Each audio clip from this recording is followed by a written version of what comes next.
지금처럼 책 내용을 반복하는 수준의 유튜브는 만들지 않기로 결심했습니다.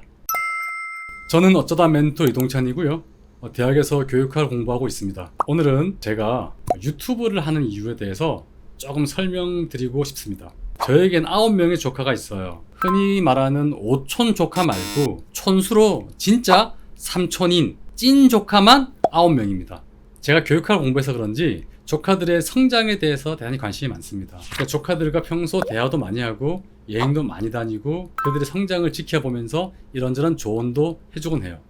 그런데 그 조카들과 대화를 하다 보니까 코로나 이전과 이후가 좀 다른 것 같아요. 코로나 이전에는 보다 개인적인 문제 얘기를 많이 했었는데 코로나 이후에 이제 학교로 돌아간 이후에 조카들이 학교 생활의 어려움에 대한 이야기들을 많이 하곤 해요. 저한테 조카들이 저한테 학교 생활이 어렵다는 말을 할 때마다 제가 이런저런 이야기를 하지만 큰 도움이 되지는 않았던 것 같습니다. 아무래도 조카들이 MZ세대다 보니까 저랑 많은 문화 차이가 있기 때문이죠. 다만 한 가지, 조카들이 대학에서 하는 공부에 대해서는 제가 조금 조언을 줄 수 있었던 것 같아요. 제가 우리 집에서 S대를 나온 유일한 삼촌.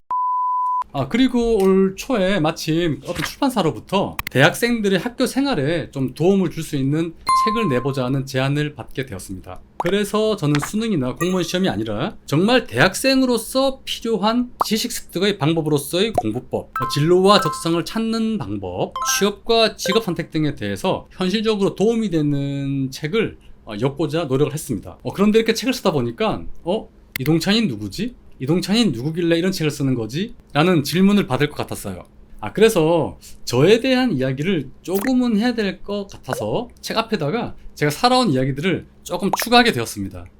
제가 근데 저의 이야기를 조금만 실었어야 되는데 제가 살아온 삶의 파도가 너무 깊다 보니까 그 이야기가 생각보다 조금 길어지게 되었어요. 그래서 그 책이 전체적으로 앞부분 절반은 조금 재수없을 수 있는데 학습장애를 겪어온 어느 서울대생의 이야기라는 느낌으로 저의 이야기를 반 정도 쓰게 되었고요. 교육학자로서의 이론과 제 경험에 바탕하여 대학생이 어떻게 하면 효율적으로 지식을 습득할 수 있는지에 대한 공부법에 대한 이야기로 나머지 반을 채우게 되었습니다.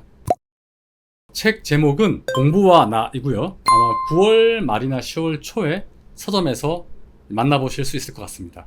다만 책 내용 중에 제 개인적인 이야기들을 넣다 보니까 처음 책에서 전하고자 했던 내용 중에서 상당 부분은 이제 덜어낼 수밖에 없었어요. 그래서 생각 끝에 내가 처음 책에 쓰고 싶었으나 책 분량 때문에 덜어내거나 미처 하지 못했던 이야기들을 조금 더 나누고 싶어가지고 이 유튜브 채널을 오픈하게 되었습니다. 그런데 아직 책이 나오지 않은 상태에서 동영상을 만들다 보니까 대부분 책에 나온 내용을 반복하는 수준에 그치는 것 같고 보다 깊이 있는 내용을 다루지는 못하는 문제가 있더라고요. 책 내용을 반복하는 것이 의미가 있는가?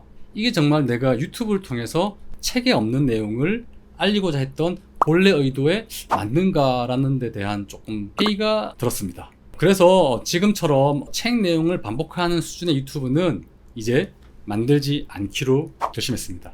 오히려 책이 나오고 나서 그 책에 대한 궁금증을 독자분들이 제 유튜브나 홈페이지 남겨주시면 질문들을 보고 그 질문에 답을 드릴 수 있는 보다 깊이 있는 동영상을 제작해서 답변으로 드리는 것이 나을 것 같다는 생각을 하게 되었습니다. 그래서 공부법이나 시험 준비와 관련된 동영상은 저희 책 공부와 나가 출간된 이후에 다시 시작하는 것으로 하고요. 이제 여기서는 주제도 정하지 않고 우리 청년들에게 하고 싶은 이야기를 자유롭게 영상으로 만들어 볼까 합니다. 진솔한 이야기들을 들려드리도록 하겠습니다. 자, 그럼 이제 보다 자유롭고 새로운 주제로 다시 찾아뵙겠습니다.